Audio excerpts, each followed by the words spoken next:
Dentro da visão que Deus deu a Billy Graham de reunir evangelistas itinerantes de todo o mundo, surgiu a Conferência Internacional para Evangelistas Itinerantes. Amsterdã 86 tem como propósito encorajar e incentivar evangelistas de todo o mundo no cumprimento das palavras do apóstolo Paulo a Timóteo: faze o trabalho de evangelista.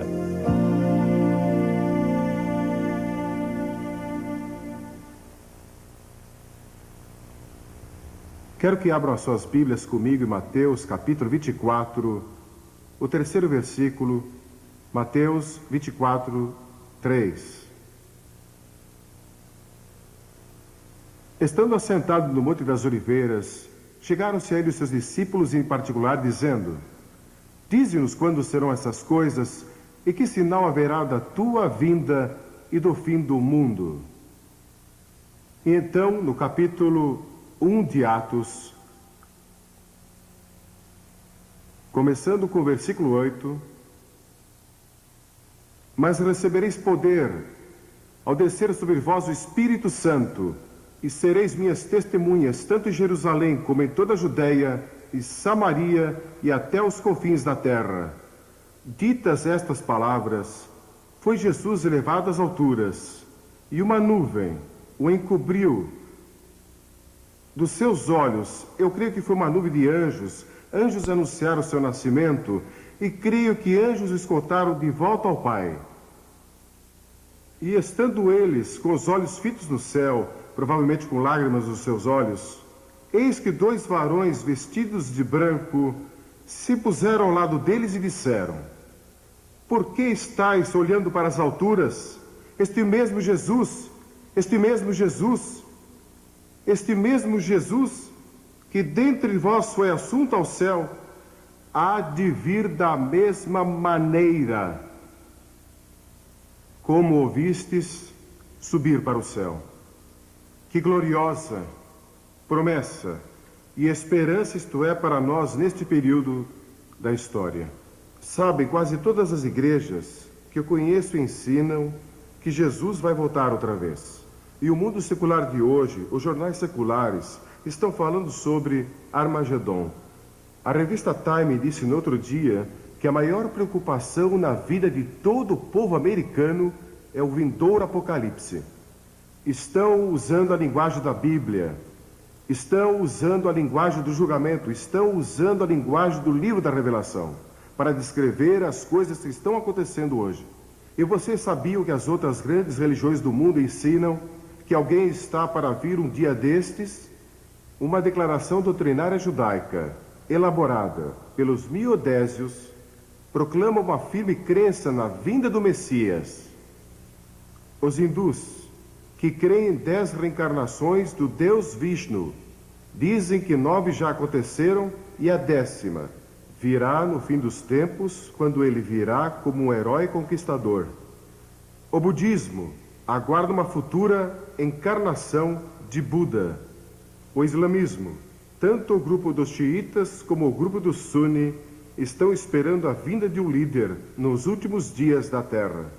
E os xiitas creem que ele já surgiu e está escondido em algum lugar secreto até o dia da sua manifestação antes do fim do mundo. E os sunis creem que ele ainda não apareceu na história do islamismo. Mas de onde vem essa crença universal?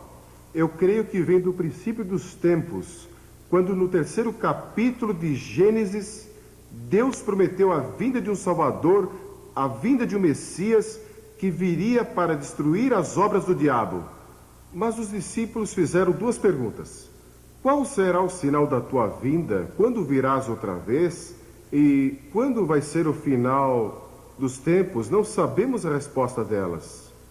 O Senhor Jesus disse que não devíamos especular sobre datas. Há muitos sinais. Alguns teólogos contaram 21 sinais dados apenas por Jesus, sem contar os sinais mencionados em outras partes da Bíblia. Há pelo menos 5 que quero mencionar em passagem. Primeiro, ele disse que seria como nos dias de Noé. Estariam comendo e bebendo e casando e dando-se casamento, trocando esposas, e que a moralidade estaria no nível muito baixo. Seria como Sodoma e como Gomorra. Então, segundo, que haveria um aumento de criminalidade. Jesus disse que logo antes do fim haveria um desrespeito à lei no mundo todo. Ele disse: ouvireis falar de sedições. Em Lucas, capítulo 21, no versículo 9, sedições. Essa palavra traz consigo a ideia de que o desrespeito à lei será geral. E traz consigo a ideia de rebelião, revolução, terrorismo e criminalidade, indicando que isso será um sinal da breve vinda de Cristo. E houve outra época na história que vimos tanta criminalidade, é generalizada, e foi o que Jesus disse. Então ele disse que guerras e revoluções aumentariam, ouvireis de guerras e rumores de guerras. Richard Nixon, o ex-presidente Nixon, esteve em Moscou há pouco tempo com o Sr. Gorbachev. Pode imaginar isso? E estão falando sobre paz. Eu peço a Deus que ele chegue a uma solução e que as superpotências possam se unir e trazer pelo menos um período temporário de paz, e que paremos de construir todas essas bombas e paremos de construir todos esses armamentos que podem destruir a humanidade. Sou a favor da destruição de todas as armas, de destruição em massa. E a bomba atômica é tão terrível e tão devastadora que é difícil imaginar. E vocês sabiam que na América fundaram uma revista no começo deste século, chamado Século Cristão? Mais pessoas foram mortas e mais pessoas morreram de fome neste século do que em qualquer outro na história. E a Bíblia também diz que o conhecimento e as viagens se multiplicarão. Sabe com que rapidez podíamos viajar até o ano de 1840? Tão rápido quanto um cavalo podia até 1840. E nestes poucos anos, conseguimos viajar pelo céu a quase 30 mil quilômetros por hora. Pense nisso. Ele também disse que haveriam enganadores e zombadores. Disse que muitos falsos profetas se levantariam dizendo serem o Cristo. Você sabia que só em Los Angeles dizem que há mais de 400 que proclamam ser Jesus Cristo? Estão no lugar certo, Los Angeles. Seitas surgirão, feitiçaria florescerá, falsos mestres se infiltrarão na igreja, a Bíblia será objeto de ataques. O diabo quer que duvidemos da Bíblia, e se ele conseguir nos desviar, por pouco que seja, das Escrituras, ele terá ganho uma grande vitória, porque a Bíblia é nossa autoridade. Jamais permita que alguém o desvie deste livro, e creia nele, de capa a capa.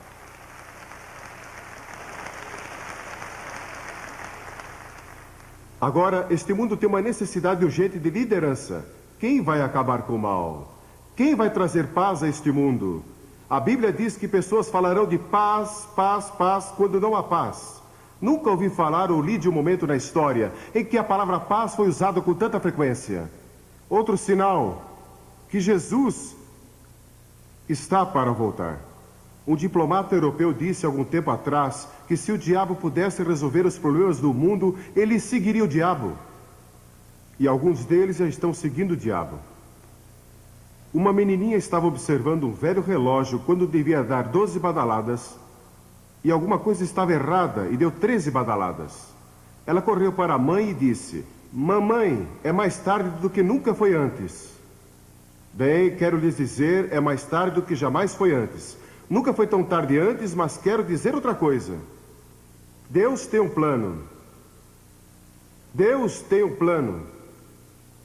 Ele não abandonou este planeta para vaguear pelo espaço como um robô perdido. Filósofos seculares estão perguntando o que é a história afinal? Por que o homem está sobre a Terra? Para onde está indo? Alguns dizem que a história é como uma mosca bêbada com as patas sujas, de tinta fresca, cambaleando através de uma folha de papel. As pegadas não levam a lugar nenhum e não tem qualquer sentido ou nexo. A moderna filosofia hedonista foi descrita como um homem cego, numa sala sem janelas, procurando um gato preto que não está lá. E isto descreve alguns dos nossos estudos atuais. Não tem qualquer ideia do que está acontecendo.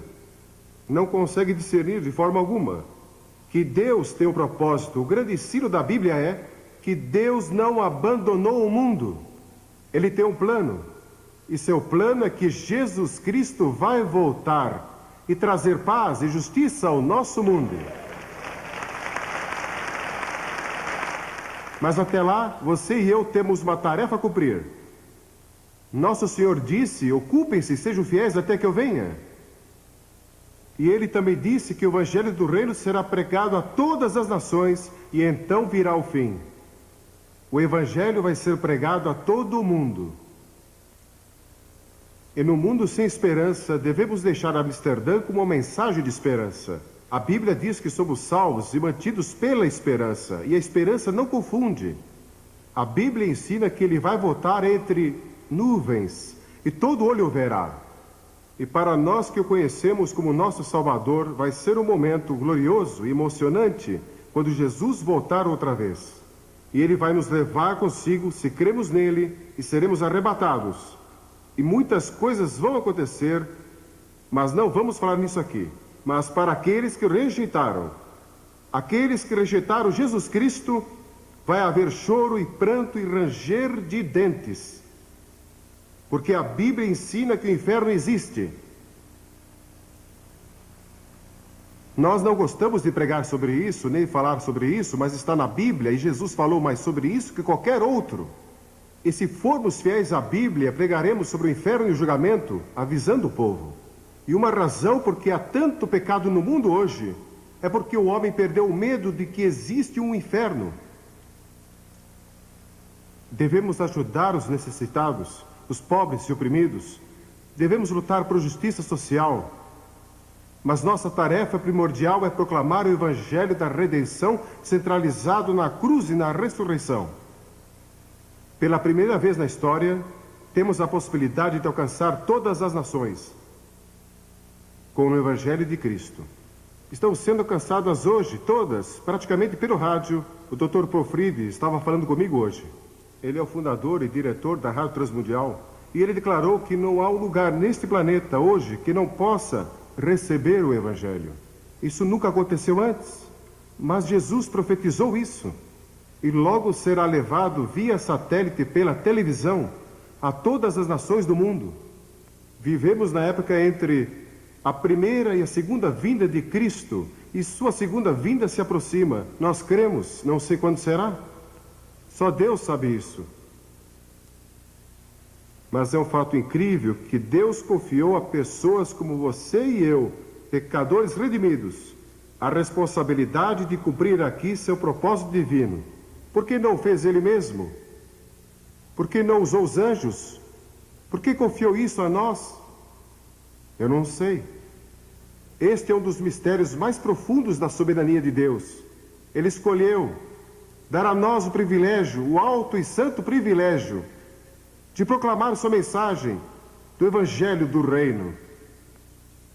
Já fui convidado a fazer muitas outras coisas da minha vida. Fui convidado a ser um embaixador, a ser um membro de gabinete, a ser ator de cinema e muitas outras coisas. Mas a minha resposta a esses convites é sempre a mesma. Deus me chamou para pregar o Evangelho, e eu não farei outra coisa enquanto viver além de pregar o Evangelho.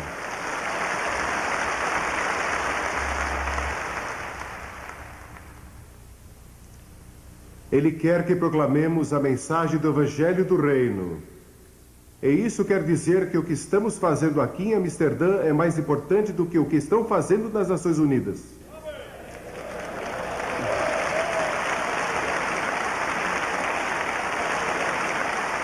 O que a igreja faz com o Evangelho tem mais significado do que as decisões feitas na Casa Branca, ou no Kremlin, ou em Londres, ou em Nairobi, ou qualquer outro lugar. Depois que o Evangelho do Reino for pregado em todas as nações, Jesus disse, então virá o fim. Não podemos estabelecer datas, mas eu creio que quando terminarmos a tarefa de evangelizar o mundo, não cristianizar o mundo nunca vai ser cristianizado. Não há promessa nas Escrituras de que o mundo todo vai se voltar para Cristo.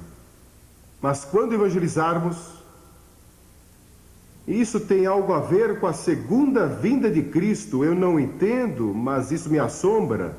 É difícil para mim acreditar que Deus confiou tal responsabilidade a nós.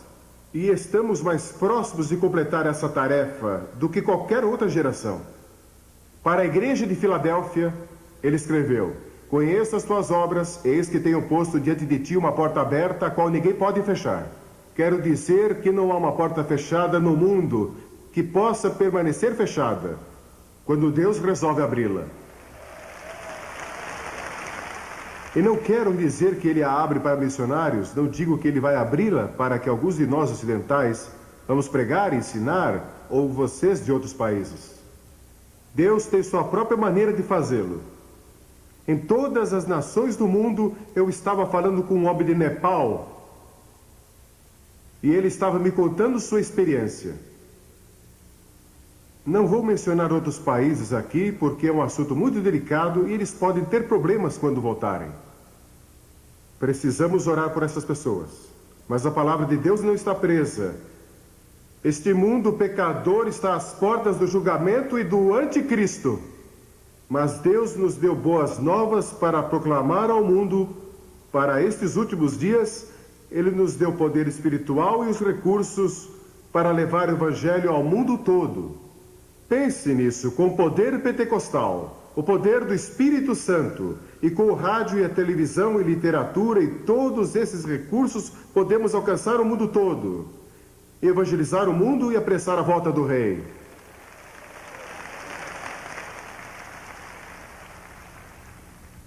Se você não rededicou sua vida e seu ministério a Cristo durante estes dias em Amsterdã, eu oro que eu faça hoje. Visto que todas estas coisas serão assim desfeitas, deveis ser tais como os que vivem santo procedimento. Para o evangelista, vai ser uma vida perigosa.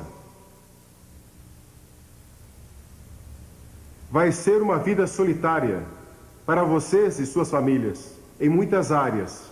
Vai ser uma vida quebrantada, um evangelista chora pelos perdidos. Talvez tenha que viver em fraqueza, como muitos evangelistas.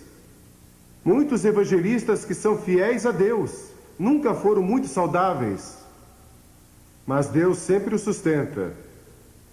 Eu olho para alguns aqui que são fortes e saudáveis, e vocês podem até dormir de pé, encostados a um poste. Eu daria tudo para ser como vocês. Não sou assim. Nunca fui uma pessoa muito forte. Minha esposa é forte.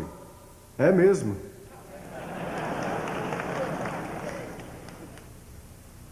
Ela nunca me bateu até hoje. Eu nunca bati nela. Acho que ela sentiu vontade muitas vezes. E com muita razão. Mas eu creio que estamos vivendo no último período da história. E a próxima fase da história vai ser a era do reino de Deus. Agora Deus pode reinar em nossos corações e seu reino está dentro de nós. Mas vai chegar o dia em que ele vai reinar em todo o mundo. O futuro líder deste mundo é Jesus Cristo. Ele vai governar o mundo e nós vamos ter paz e vamos ter justiça e vai haver comida que chega para todos e ninguém vai passar fome e também vai haver justiça para todos. Eu não sei as respostas a muitos dos problemas políticos deste mundo. Eu oro pelas pessoas. Em todos esses países, visitei tantos deles, preguei ali. Agora estão em guerra e tumulto e rebelião. Li sobre um país onde dizem que 200.000 pessoas foram assassinadas desde janeiro. Mas ouvimos tão pouco sobre isso, porque as câmeras estão em outro lugar. Mas estão sofrendo em todo o mundo. Mas cada vez que você ganha alguém para Cristo, está apressando a volta do Rei.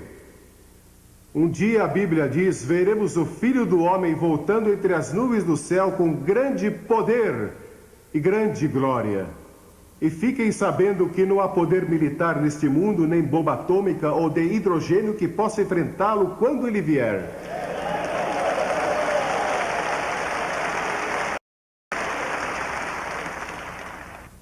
Um anjo é mais poderoso que todas as forças militares que possamos reunir neste planeta. e Deus tem milhares deles. E um dia virão com ele. Eu ouço os 4 cavaleiros, estão a caminho. Esses 4 cavaleiros, posso ouvi-los galopando. Escrevi um livro sobre isso há alguns anos. E vocês sabiam, isso é interessante, esse livro foi impresso na União Soviética, com a permissão das autoridades. Mas os 4 cavaleiros vêm vindo e Jesus está para voltar, e Jesus vai reinar. O rei George II da Inglaterra viveu em 1743 e ele foi ao teatro Covent Garden, em Londres, e ouviu pela primeira vez o Messias de Handel apresentado ali. E o rei assistiu. E quando ele ouviu o coro do Aleluia e ouviu as palavras Rei dos Reis, Senhor dos Senhores, Aleluia, Aleluia, ele vai reinar por toda a eternidade, o rei se levantou. E toda a audiência se levantou. E o rei disse: como posso ficar sentado na presença daquele que é o Rei dos Reis? E desde aquele momento, as pessoas têm se levantado. Que dia vai ser quando Cristo, que é a nossa vida, voltar? Então você vai aparecer com Ele em glória. Se Ele voltar, antes de eu morrer, vou procurar meu pai e minha mãe, porque estarão com Ele, voltando com Ele em glória. Mas algumas pessoas dizem que se você crê nisso, então não está interessado nos problemas deste mundo. É só ficar esperando por Jesus. Mas não é isso que Ele ensina. Ele disse: trabalhe, ocupe-se. Tem sido minha experiência que aqueles que creem na segunda vinda de Cristo são os mais ativos, mais fortes, mais zelosos e também os mais dedicados. Somente nas epístolas podemos encontrar 22 passagens que falam de pureza, paciência, serviço e boas obras à luz da vinda de Cristo. Sim, o Rei vai voltar. E durante esta conferência, temos ouvido o clamor do mundo. Este é um mundo que clama, clama por liberdade, clama por integridade, clama por liberação. Joel diz que multidões estão no vale da decisão porque o dia do Senhor se aproxima. E até Jesus voltar, devemos obedecer à grande comissão. A seara, na verdade, é abundante, mas os obreiros são poucos. Orai, portanto, que o Senhor da seara mande trabalhadores para a sua seara. E acontecerá que todo aquele que invocar o nome do Senhor, ele será salvo. Vamos levar pessoas a invocar o nome do Senhor em todo o mundo. Quero fazer-lhes uma pergunta. Eu creio que há pessoas aqui hoje. Vocês vieram aqui a esta conferência e não têm certeza qual é o seu relacionamento com Cristo. Você não tem certeza se realmente é salvo. Tem algumas dúvidas a respeito? Não saia deste recinto aqui hoje sem resolver isso. Tenha certeza. Conheci muitos pastores e conheci muitos evangelistas que no fundo do seu coração não tinham certeza de seu relacionamento com Cristo. E alguns aqui. Quero fazer-lhes esta pergunta. O que você faria se soubesse que Cristo vai voltar em um minuto e fosse o único a saber disso? Você cairia de joelhos, clamando por misericórdia, compreendendo que nunca realmente o conheceu? Imagine que fosse 45 segundos. E há muitas pessoas a quem você deixou de testemunhar, e o sangue delas está em suas mãos. Ou se você fosse o único a saber que Cristo vai voltar em 30 segundos, você correria pelas ruas, gritando a plenos pulmões: Jesus está voltando, arrependam-se e creiam, arrependam-se e creiam. Ou se tivesse 20 segundos, e compreendesse que não viveu uma vida santa, não está pronto para encontrar a Cristo, e você está desesperado. 10 segundos. 9, 8, 7, 5, 4, 2, 1, e não está preparado. Você pode se preparar hoje. Vai chegar o dia quando todos os nossos sonhos e esperanças se realizarão e Deus vai limpar as lágrimas de todos os olhos, e não haverá mais morte, nem tristeza, nem pranto, nem haverá mais dor, porque todas as coisas velhas terão passado. Sim, vou encontrar você no céu, se você conhece a Cristo. Vou ver você no céu e sei que vou para lá. Nunca tive dúvida a respeito. Sabe por quê? Porque se minha salvação dependesse de Billy Graham, eu estaria perdido. Mas depende do Senhor Jesus Cristo e do que Ele fez na cruz e da sua ressurreição. Tudo está nele. Porque pela graça somos salvos, mediante a fé, e isso não vem de vós, é um dom de Deus, não de obras, para que ninguém se glorie. Se você conseguisse salvar a si mesmo, você andaria pelo céu dizendo, vejam, consegui chegar aqui sem a ajuda de ninguém. Mas o que você tem que fazer é chegar diante de Deus e dizer, Deus tem misericórdia de mim. Venha até a cruz. A graça de Deus vai alcançar você, não importa onde você esteja. Ouvi a história de 2 rapazes numa universidade. E no quarto ao lado havia um jovem que era radioamador. Você sabe o que é um radioamador? Acho que sim, muitos aqui provavelmente fazem isso. Você tem um rádio que pode ser operário da sua própria casa e você pode falar com pessoas em todo o mundo. Então, esses jovens conectaram alguns fios àquele aparelho de rádio. E na noite seguinte anunciaram, com um tom de voz muito profissional, que a América estava sendo atacada e o país todo provavelmente seria destruído em menos de 1 hora. E aquele radioamador ouviu aquilo no seu aparelho. E ele acreditou. E saiu correndo e gritando a plenos pulmões. Preparem-se! Vamos, preparem-se! Nós vamos ser destruídos em 1 hora. E sem os seus sapatos, vestido apenas com um short, ele correu até o dormitório das meninas e gritou em alta voz, preparem-se! O mundo vai acabar para nós em menos de 1 hora. E uma jovem abriu a janela e perguntou, você realmente crê nisso? Ele disse sim, ela disse, bem, se você crê, eu também creio. Eles foram e acordaram o Deo da universidade. E o Deo acreditou. Então ele acordou o presidente da universidade e ele acreditou. E quando faltavam cerca de 20 minutos para a hora marcada, eles estavam todos orando. Porque aquele jovem estava disposto a ser ridicularizado para comunicar a mensagem. Porque um homem creu. Ele conseguiu convencer toda uma universidade. Ele acreditou naquela mensagem falsa. Milhões hoje estão crendo em mensagens falsas. Nós temos a mensagem verdadeira, a palavra de Deus, o Evangelho de Jesus Cristo, mas nós cremos nele. Acreditamos nele.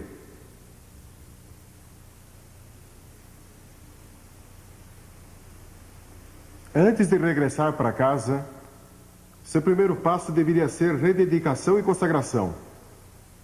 Quando D.L. Moody visitou a Inglaterra, ele conheceu Henry Varley, um açougueiro convertido. Um dia Varley lhe disse, Moody, o mundo ainda está para ver o que Deus pode fazer com um homem totalmente consagrado a Jesus Cristo. E Moody pensou naquilo por um momento. Então se levantou e disse, pela graça de Deus, vou ser esse homem. Você vai dizer isso de Uganda? Você vai dizer isso das Ilhas Salomão? Você que é da Austrália vai dizer isso? Vou ser o homem de Deus para meu país, vou ser o homem de Deus para minha vila, para minha cidade, onde eu moro. Vou me entregar totalmente ao Senhor.